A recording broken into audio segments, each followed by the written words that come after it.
Welcome to the Verdin Sports Show. I'm your host, Jacob Verda. Hope everybody's having a good one.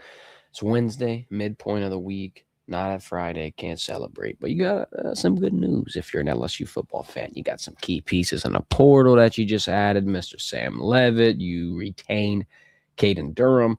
We'll break those two moves down as well. Look at the rest of the transfer portal prospects. See who LSU should reach after. Got maybe one or two holes left, but for the most part, pretty damn good transfer portal class. Matter of fact, some would say the number one transfer portal class. So we'll break all that down, what it means, what they got to do, and who they got. Hit that like button, drop your comments. As per usual, we'll break them down throughout the stream, pop you up on the screen. Let's get to business, though. Right after the stream Monday, we talked with you a little bit, just saying, I don't think we're out of the race for Mr. Sam Levitt yet. It just didn't make sense from a lot of standpoints. I'll break down a couple of them. The first one being Lane Kiffin's a portal king, right? With being the portal king comes knowing how to recruit, knowing how to schedule a visit, knowing how to get somebody on your campus and be able to communicate why you're the best spot for them. And it just didn't make sense for me, from a common sense standpoint at least, that somebody who knows they have no starting quarterback would immediately burn a bridge on a visit that had went well. Like, why at the end, when another option arises, would you just drop the hat? It's good. We're out the race. If anything, more than likely, if you want my honest opinion, you get another staffer on it. You close the visit out. After that, it's done. Then you're able to switch gears without having to piss anybody off, ruffle any feathers, have any emotions get into play. It doesn't seem like a calculated move that you would see from a veteran head coach like Lane Kiffin, who's built several rosters in several different spots. You would just want to take this or be as careful as you can with this, because if you whiffed on him, there wasn't really many options left. So all the initial opinions on that one kind of just confused me a little bit. But I will say this, a second point I'm going to make about it, it goes to show you could go damn near toe-to-toe with any school if you're Lane Kiffin and LSU right now, because Sam Levitt was heavily recruited by Tennessee and Miami, matter of fact, who's currently playing for a national championship on a hell of a run, just brought a quarterback in from the transfer portal and had almost instant success, if you will. Yeah, they had some struggles, whether it be Louisville or SMU, but for the most part, Miami was a solid football team. And yeah, you can credit the defense for that, but it's just to say that the blueprint was set with Cristobal, with Carson Beck, with the pieces that they added around him. And they got some money down there at South Beach to be able to sling around. So for LSU to be able to bring Sam Levitt back, I think is a big indicator of two things. One, you're at a completely different point than you were years previously with NIL. Now you're on the brink of potentially having two back-to-back number one transfer portal classes, which would be a big feat. Not to mention, in my opinion, I think, with the key pieces you've been able to retain on your roster, you're doing it in a very calculated way where you don't have many position groups at question mark. Maybe the biggest one is quarterback, offensive line, but the big ones, the ones that LSU's really been digging at lately, like for the last few years, cornerback isn't really an issue. I mean, you don't really have many holes at running back anymore. There's a lot of areas I think that they have been able to answer, and it looks promising. I mean, one of the last things I left you with on Monday was focus on Caden Durham, and they were able to get him back in. And there could be a variety of reasons as to why. We'll break that down in a little bit, but yeah, LSU's in a completely different spot, in my opinion, in terms of NIL, in terms of what you're able to do. And then the third point is that I feel like this goes to show this was Sam Levitt's best spot in terms of landing somewhere in a good scheme around good coaches who are going to be able to unlock your full potential and shit. The last part around the weapons, look at the wide receivers they've been able to add. So it just kind of felt like a no-brainer. And in this instance, I'm going to give LSU a lot of credit because, like I said, you can go toe-to-toe with damn near any school from an NIL standpoint, which you really couldn't have said years ago. And now you look like a competitive offer, regardless of the lack of success. Everybody kind of, in my opinion, sees the vision, the potential, and you got a lot of key pieces buying in. Now, obviously, you're going to have to translate this into success. You can't just rely on the number one transfer portal ranking to be able to win you games. You're going to have to do some of that work. But so far so good, at least, especially in this chaotic transfer portal era. So, um, I want to talk about Hawan Longstreet quick. In terms of depth, I would say LSU still, regardless of getting Sam Levitt, getting the backup from Elon, you're going to get one more just for a depth standpoint. You want to have four, in my opinion. I mean, three, yeah, you're not going to be in a horrible situation, but the main focus that I would have if I was Lane Kiffin is getting somebody in that room that could potentially take the torch from Sam Levitt, so you're not left in this situation 365 days from now where you don't have a quarterback and you have to get one out the transfer portal and you're handcuffed and you're sitting here. I'm not going to say desperate, but if LSU didn't lock down a commitment from Sam Levitt, it probably would have turned into some desperate times. So I would try to prevent that as much as possible. And I know Lane has a great eye for quarterbacks. So if it's not Longstreet, there could be another backup out there with a lot of potential, with an ability to be able to step in, kind of like a Trinidad Jameless did. I mean, if you can get somebody kind of fine-tuned up like that in your scheme, where hypothetically, if an injury happens, I mean, look, people are talking about the list rank thing over and over and over. Okay, if that worry is a big legitimate concern and it actually drags on into the season, then it's a no-brainer for you to have the quarterback depth addressed. So that would be the number one area that I would focus on as of right now. Just so you have options, though. It's not even just a depth thing. It's more so also just not trying to strap yourself going in, because having the name on the roster already obviously provides a continuity, and then it feels like less panic. Now, that's not to say that you're not going in the portal to look at a prospect. Potentially, you never know who's going to put their name in there or what kind of opportunities open up, but it's just to say that you don't have to.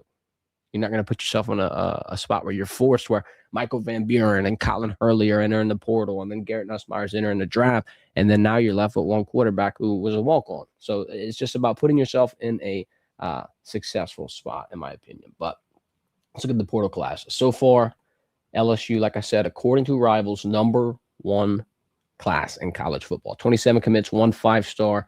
Sam Levitt, 7 4-stars as well go around them. And if you compare their class to others, Texas is in the top 3 with 13 commits. Ole Miss is right outside with 14 commits. A&M has 18 commits. So LSU is healthily above them. Now, you can take that two ways. You can say Texas only needed to bring in 13 commits because their roster was already polished. They've had success. They got a lot of key pieces that they were able to retain. And in LSU's instance, they are replacing a lot. They're going to replace a lot of that offensive line. They replaced a lot of the wide receiver rooms. They replaced quarterback. There's going to be positions that are replaced. So you could say, all right, well, LSU needed to cross off a lot more boxes than these schools. And A&M, who is in the playoff conversation, Ole Miss, obviously in the playoffs, Texas right on the edge of it, but still a decent roster who made a nice push at the end. It's just to say LSU could potentially be in a way different spot than them from a roster construction standpoint. Not to take anything away from the class. It's still the number one class. That's still something you're going to hang your hat on. But when you look at the number of signees, I think it tells the story of where these programs are at least in their respective journeys on building a roster. It's a turnaround period for LSU. There's a lot of new coaches. I mean, damn near every coach is going to be new. You got a lot of people that exited in terms of following other people. I mean, you lost, if we can pull it up, probably, I would say 20 people. Let's see.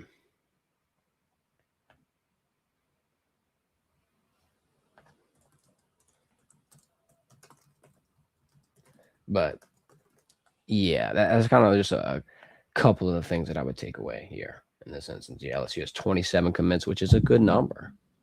I'm trying to see if I can find the departures. Yeah, you got 2, 4, 6, 8, 10, 12, 14, 16, 18, 20, 22, 24. Yeah, so regardless, just about as many signees as you've had departures, maybe more. You've had probably 30 transfers getting out of the program. It's just to say that the number one class, very good, does come with a cost, if you will, because it's hard to not only know what you got when there's a lot of turnaround and there's new pieces like that, but then it's just the fact that sometimes you whiff. Sometimes you whiff on transfer signees, and it's not to say you don't take the shot. You have to. It goes back to my point that they're at a different spot in their journey comparatively to all these other SEC teams who are already competitive this year. And I mean, look, it's not to point your nose at anybody, but could be a indicator. I'll give flowers to two teams real quick because I've been saying for about a week, like, oh, you got to watch because NIL is going to turn around a lot of programs, similar to what they did with Texas Tech. And I see two outliers right here, and I don't want to sound the alarm bells too early. But number one, Kentucky, putting together a decent class. They're still going to have a hell of a schedule. You're in the SEC, got turned around with Will Stein and Joe Sloan. There's going to be some question marks in there. But they put together a decent group. Number 6 class, 26 commits, 5 of them being 4 stars. Other than that, the other name I would put in, I'll give you 2 of them, Oklahoma State. Now, they're in a very, very weird situation. I just went on a soapbox about LSU bringing in 20-plus guys and what that tells you from a roster standpoint. Well, after they lose Gundy, they get 48 commits out of the damn portal. That's a hell of a lot. I mean, over half your roster, it feels like. It's not a national title contender, but it's something that could turn around the program trajectory real quick because as the point I just made, whenever you lose a coach and you bring in new ones, there's going to be a lot of people that are either unsure, undecided, or just, I'm done. They go to a new school and they leave. And then now you're left with having to not only bring in your spin on things and bring in your scheme as a new head coach, but then you got to replace a lot of key holes because in this era of college football, you don't get to retain talent like you used to. It's a lot more difficult, especially whenever you have a turnaround period like this.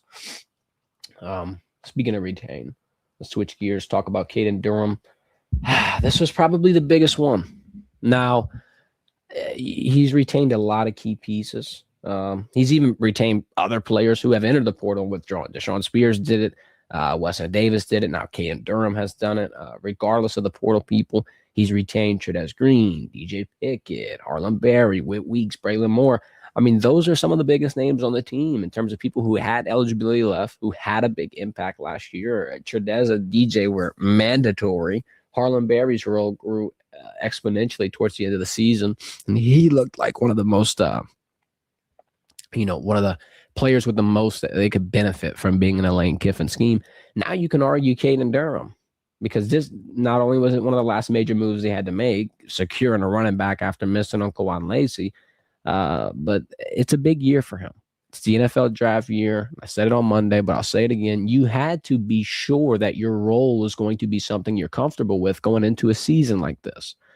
Not to say that you have to be the guy or you want to be guaranteed certain carries, but it's probably a little, how do I put it, off-putting, maybe, for lack of a better word, for Caden Durham when you hear that they want a guy in Kawan Lacey and that they're focused on Harlem Berry's retention, and you kind of feel like the odd man out. So if you can clear that, get that off your conscience, have a talk with the coaching staff, whoever it has to be, Kevin Smith, Lane Kiffin, doesn't matter. You can even talk with Ferg Osberry if you have to. If you can get a clear understanding of what your role will be on this team going forward, then you have full confidence in the vision that I keep talking about, that people keep buying into. If Caden Durham is utilized in the way he was his freshman year, or even just in a different dynamic, I think him and Harlem Berry could be a tremendous duo in the backfield. And you were, quite frankly, going to be put in a pickle if he didn't return.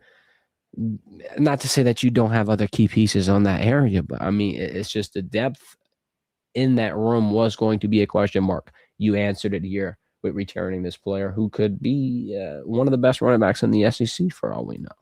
Caden Durham has insane potential. His freshman year, he was hurt. Kind of saw it prohibited a little bit. This past year, you're running behind that offensive line. There was a lot of question marks from an offensive scheme standpoint. It just didn't come together.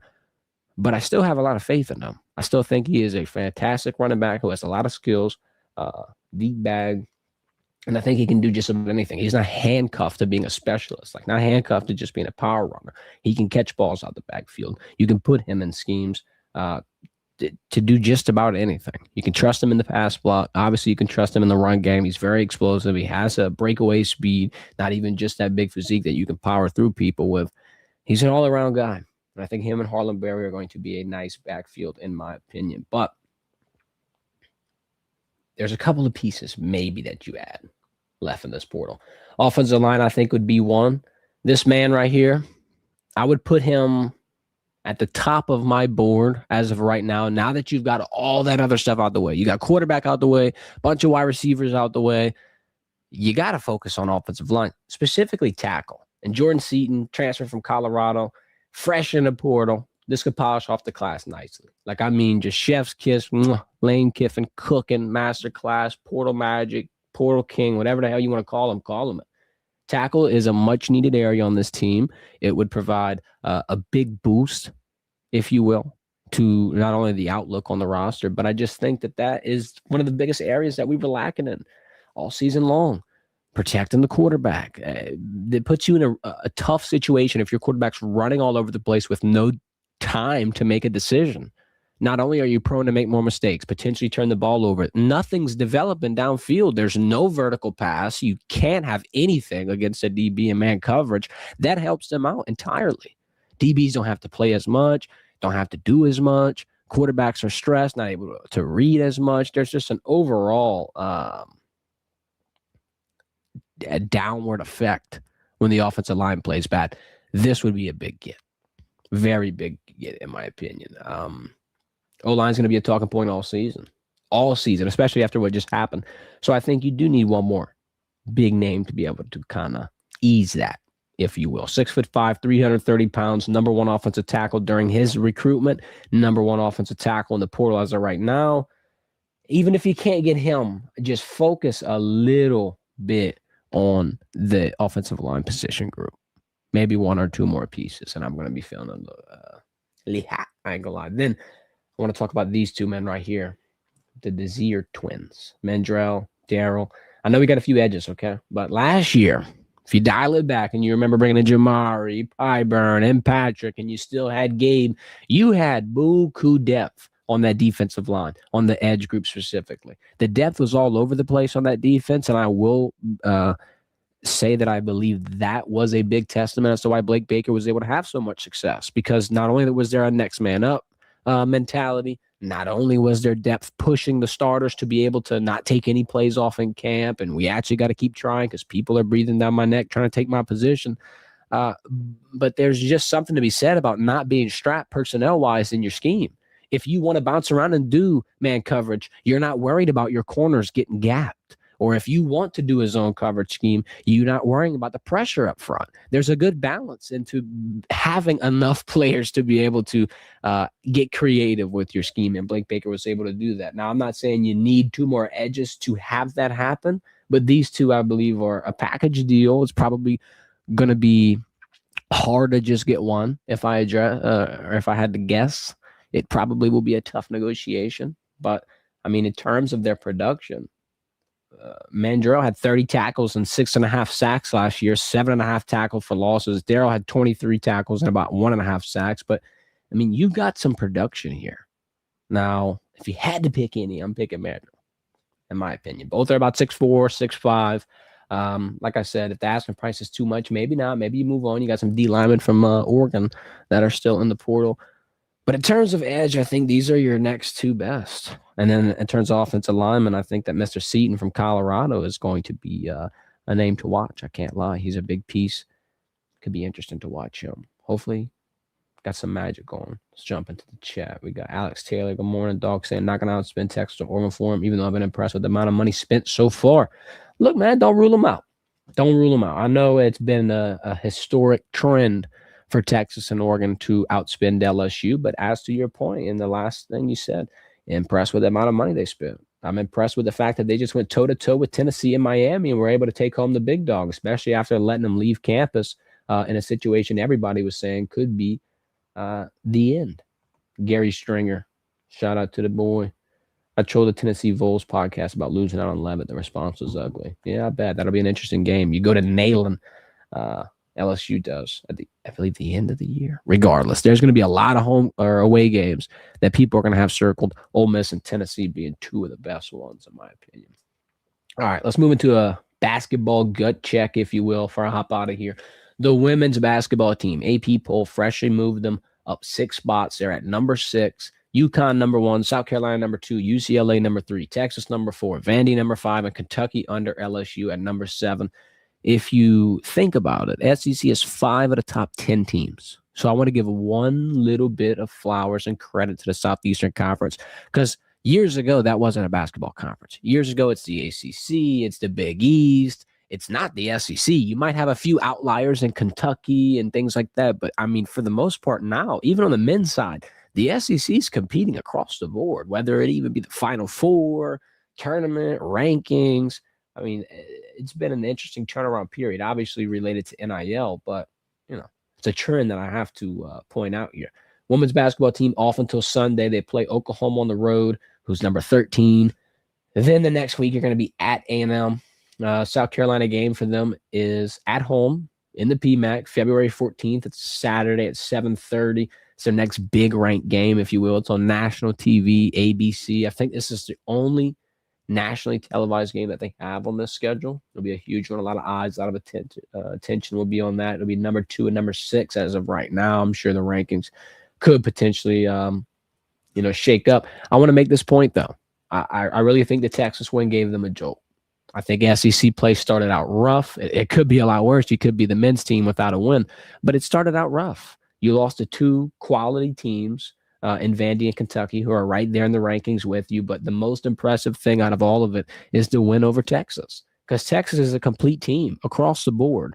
Whether you look at the South Carolina win, the UCLA win, there's a lot of things I think that can attribute to Texas being one of the best teams in college basketball. So getting a win over them at home, very big, something you're going to hang your hat on for sure, and something that I think you could potentially build off of in a tournament, because Coach Kim Mulkey said this in a press conference, and I agree. That's a Final Four quality team that you just got a win over. Now, yeah, it's mid-season.